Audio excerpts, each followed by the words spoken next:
இன்றைக்கி நம்ம கீரை கடைகள் செய்ய போகிறோம்.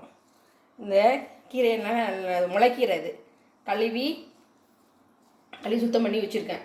இதோட 4 பூண்டு பல் போட்டு தண்ணி ஊற்றி வேக வச்சு நான் எப்படி கடையிறேன்னு காமிக்கிறேன் உங்களுக்கு. இதெல்லாம் பூண்டு பல் போட்டு கீரையை நல்லா வேக வச்சுட்டேன். நல்லா வெந்துருச்சு. இதை நான் இப்போ கடைய போகிறேன். கடைஞ்சதை உங்களுக்கு காமிக்கிறேன். கொஞ்சம் உப்பு போட்டு கடைய வேண்டியதான். உரப்பே இருக்காது. நல்ல நெய் இதில் சாதத்தில் போட்டு நெய் ஊற்றி சாப்பிட்டோம்னா அவ்வளோ அருமையாக இருக்கும். குழந்தைங்களுக்கும் ஊட்டலாம். எப்படி கடைஞ்சதை காமிக்கிறேன். இந்த வேக வச்ச கீரையில் கொஞ்சம் அளவாக உப்பு போட்டு, ரொம்ப கீரை தாங்காத உப்பு, கொஞ்சமாக உப்பு போட்டு இப்போ கடைஞ்சி காமிக்கிறேன்.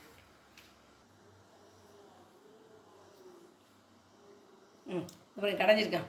அப்படியே எப்படி பச்சை பச்சேன்னு இருக்குது பாருங்கள். அப்படியே சுடு சாதத்தில் போட்டு நெய்யை ஊற்றி பிசைஞ்சு குழந்தைங்களுக்கு ஊட்டினீங்கன்னா அவ்வளோ அழகாக சாப்பிடுங்க. உரப்பே கிடையாது. இதில் எதுவுமே போட, வேறு எதுவும் போடாது. பூண்டு புல், கீரை, கொஞ்சம் உப்பு, அவ்வளோதான். பூண்டையும் கீரையும் வேக வச்சு உப்பு போட்டு கடைஞ்சிடும். அவ்வளோ டேஸ்ட்டாக இருக்கும்.